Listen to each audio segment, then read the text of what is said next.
كارثه اخلاقيه ومهنيه وانسانيه لما يبقى حد لابس سكراب محسوب على التمريض انه ممرض، طالع في فيديو بيقلد راجل ملتزم بيطلب ممرضه بنت تعالج مراته. ماشي لحد هنا مفيش مشكله.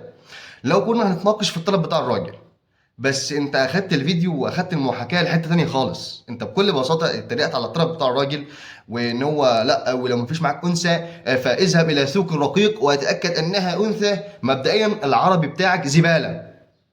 ماشي. ويقول لك وانت هناك في اوفر خلي بالك، باي 1 جيت 1. الراجل ما غلطش. الراجل بكل بساطه طلب محترم مشروع شرعي، طلبه ما يجرحش حياء مراته. بسيطه. بنت تعالج بنت، ده اسمه ستر مش تخلف. لكن حضرتك اخترت تتريق مش على الراجل، على الفكره عموما بقى، على الست اللي المفروض تكون زميلتك. اختزلتها في انثى تجاب من سوق الرقيق، مش ممرضه بتتعب. انت ما كنتش بتضحك الناس على فكره، انت بتقطع في كرامه المهنه وانت لابس المهنه.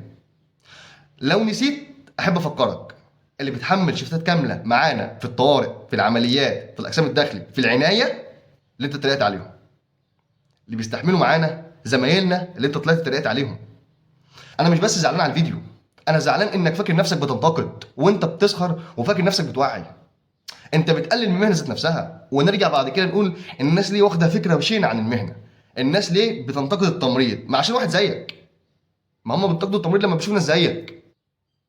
لما تبقى طالع بتسخر من طلب عادي وطلب مشروع، وفاكر نفسك بتوعي وانت بتقلل، وده اخطر. ده اخطر من الجهل، انك مش جاهل. انت مش جاهل، انت عارف انت بتعمل ايه كويس. ليه؟ عشان المشاهدات. المريض من حقه يطلب اللي يريحه، والبنت الممرضه من حقها تحترم. والمهنه اللي احنا فيها مش ساحه سخريه ولا مساحه شهره، ده شرف. وانت اسأت ليه. اللي طلب ممرضه ما غلطش. اللي اتريق على الطلب ما ينفعش اصلا يتسمى تمريض. اللي يطلب ممرضه عشان يصون عرض مراته محترم، واللي بيتريق على كرامه زميلته محتاج يتعالج. سلام.